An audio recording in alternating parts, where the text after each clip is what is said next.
Cyber হামলা প্রতিনিয়তই হয় এবং সাইবার অপরাধীরা প্রতিনিয়তই চেষ্টা করতে থাকে ব্যক্তি প্রতিষ্ঠান সরকারের বিভিন্ন গুরুত্বপূর্ণ তথ্য পরিকাঠামোকে আক্রমণ করে তারা অর্থ বা তথ্য চুরি করতে চায়। এটা তারই অংশ।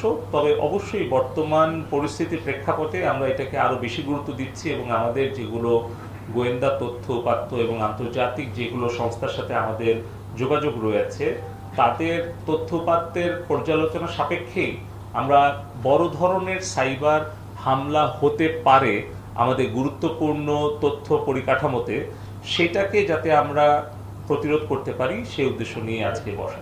আমাদের জানা মতে প্রায় 50,000-এরও বেশি বার হামলা হয়েছে গত 10 দিনে এবং সেখানে আমাদের 8টি ওয়েবসাইটকে ক্ষতিগ্রস্ত করার চেষ্টা করা হয়েছে, কিন্তু কোনো ওয়েবসাইট হ্যাক হয়নি। যেটা ডিএনএস সিস্টেম যেটা বলে সেটাতে আসলে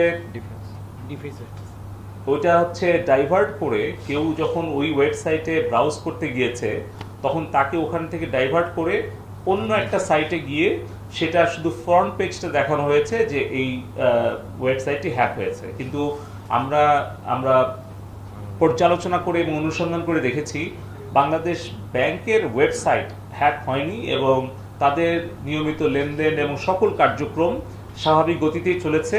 কিন্তু সেটাকে আমরা আইডেন্টিফাই করেছি যে কেন এটা হয়েছে, সেটাকে আমরা সমাধান করতে পেরেছি। কিন্তু যেহেতু আমাদের এই বিষয়টি আমরা গোপনে তদন্ত করেছি তাই আমি আর বিস্তারিত এর থেকে কিছু বলতে পারবো না। আমাদের জানা মতে 8টা ওয়েবসাইটে এই ধরনের একটা আক্রমণ করার প্রচেষ্টা হয়েছে, তবে আমাদের সরকারের কোনো প্রতিষ্ঠান থেকে কোনো অর্থ বা উপাত্ত চুরি হয়নি।